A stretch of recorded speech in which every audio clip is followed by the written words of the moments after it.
कल्याण करार दे रहे हैं। ये बड़ा जरूरी है। 10 करोड़ किसानों को जिनकी आय के संदर्भ में कोई आधार नहीं है, उनको 6,000 रुपये सालाना घर बैठे खाते में ट्रांसफर करेंगे। ये बड़ा जरूरी है। आपको बड़ा महत्वपूर्ण लग रहा है, पर अगर कांग्रेस सरकार ने मनरेगा के रूप में एक नायाब योजना लेकर आई थी, यूपीए सरकार, जिसके माध्यम से व्यक्तियों को सम्मान के साथ अपनी आजीविका कमाने के अवसर उपलब्ध कराए थे, तो उसके संदर्भ में आप बता रहे थे ढोल बजाकर दिखाएंगे कि क्या किया तुमने 55 साल में, 60 साल में, 70 साल में। आप घर बैठे पैसे देंगे, वो रेवड़ी नहीं कहलाएगी। और मनरेगा के अंतर्गत न्यूनतम 100 दिन के काम की गारंटी मिलेगी, क्या उसको रेवड़ी के अंतर्गत शामिल करेंगे?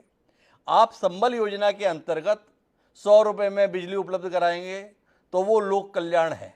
और अगर अरविंद केजरीवाल 300 यूनिट फ्री बिजली उपलब्ध कराएंगे, तो वो बहुत ही बड़ा देश के साथ जुल्म कर रहे हैं, इसे आप चित्रित करेंगे। क्या आपको ये अपना चरित्र दोहरा दिखाई नहीं दे रहा? क्या आपको नहीं लग रहा है कि आप वाकई भ्रमित हो गए हैं? दरअसल जो कंपटीशन आपने शुरू किया, उसमें आपको लग रहा है कि विपक्षी दल अब आपसे आगे निकल रहे हैं, और इसलिए आपको लगने लगा कि अब ये सिलसिला रुकना चाहिए, क्योंकि आपको जहां पहुंचना था आप तो पहुंच गए। देश की आप तो दुनिया की सबसे बड़ी राजनीतिक पार्टी बन गए। तो अब जिस हथियार से आप इस ऊंचाई पर पहुंचे हैं, बाकी कोई किसी ऊंचाई तक नहीं पहुंचे, इसलिए अब इस पर विराम लग जाना चाहिए। क्या ये मंशा है? थोड़ा सवाल है, आपसे जानने में दिलचस्पी है। ऐसा मंशा नहीं डॉक्टर साहब, अपने अपने राज्यों की अपने अपने व्यवस्था है। और अगर प्रधानमंत्री नरेंद्र मोदी जी ने इसको गंभीरता से लिया है, तो देखिए प्रधानमंत्री नरेंद्र मोदी जी का कोई भी चिंतन, कोई भी संकल्प और कोई भी सोच देश को दिशा देने वाला होता है।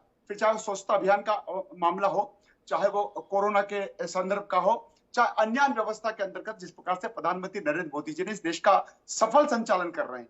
और आज यदि सुप्रीम कोर्ट के दखल के बाद, और सुप्रीम कोर्ट ने जिस प्रकार से रेवड़ियों को भी गंभीर मुद्दा माना है, उसको लेकर के अगर प्रधानमंत्री जी अपने भाषणों में, अपने वक्तव्य में अगर इसको सही करार देते हुए, भविष्य की चिंता करते हुए, और इस प्रकार से अगर कोई निर्णय करते हैं, बात करते हैं, और जिसको आपने चर्चा का विषय बनाया, तो डॉक्टर साहब मैं समझता हूं कि राज्यों की अपनी व्यवस्था है, लेकिन कुल मिलाकर के भार सरकार के, केंद्र सरकार के ऊपर भी पड़ता है और राज्य सरकार के ऊपर भी पड़ता है। और हमें इससे कोई सरोकार नहीं कि किसी राज्य ने कुछ कर दिया तो क्या, हमको क्या करना है। अगर हम इसका आत्म अवलोकन करें, आत्म मंथन करें, तो डॉक्टर साहब कहां दिक्कत है? हमने किया है, माननीय मोदी जी ने इस बात को आगे बढ़ाने की कोशिश करी है। और अरे भाई अगर राज्यों के यशपाल जी, आपकी बात आगे बढ़ाने पर ऐतराज नहीं है। सवाल इस बात का है कि जब चुनाव होते हैं तो भारतीय जनता पार्टी खुद इस नुस्खे का इस्तेमाल करती है। तेलंगाना में चुनाव होता है, आपकी पार्टी खुद अपने घोषणा पत्र में शामिल करती है, हमें मौका दीजिए, अगर हमारी सरकार बनी हर किसान का 2 लाख तक का कर्जा माफ हो जाएगा। आप मुफ्त में रेवड़ी को लेकर आए आपत्ति के संदर्भ में इतनी बातें कर रहे हैं, आपके नेता सुप्रीम कोर्ट का दरवाजा खटखटा रहे हैं। ये तो मध्य प्रदेश में 90 में सरकार आपने घर घर जाकर लोन माफी के फार्म भरवाकर ही हासिल की थी। कौन भूल गया किसानों की कर्ज माफी के संदर्भ में जब राजमाता सिंधिया के नेतृत्व में आपने फार्म भरवाए थे? क्या इस बात को भूल जाएंगे? क्या आपने किसानों को बोनस देने के नाम पर वोट नहीं बटोरे?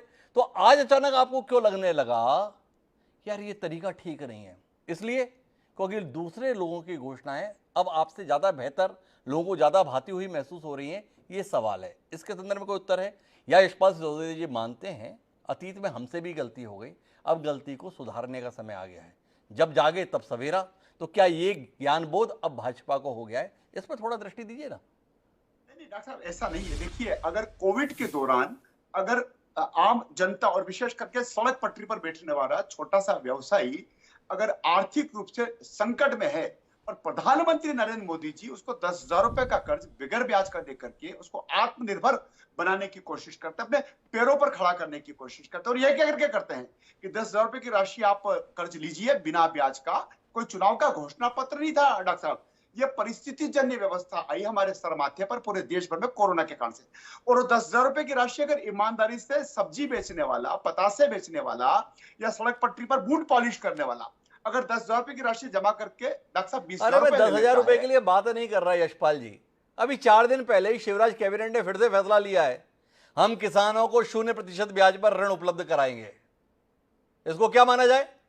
ये रेवड़ी की श्रेणी में नहीं आएगा।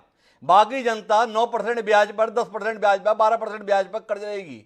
और चूंकि किसानों के संदर्भ में आपको वोट हासिल करना है, तो आप अपने ऐतिहासिक निर्णय के तौर पर परिभाषित कर रहे हैं किसानों को 0% ब्याज पर सहूलियत आगे भी जारी रहेगी? क्या ये रेवड़ी की शक्ल में नहीं आता? बस इतना सा सवाल, उत्तर दीजिए।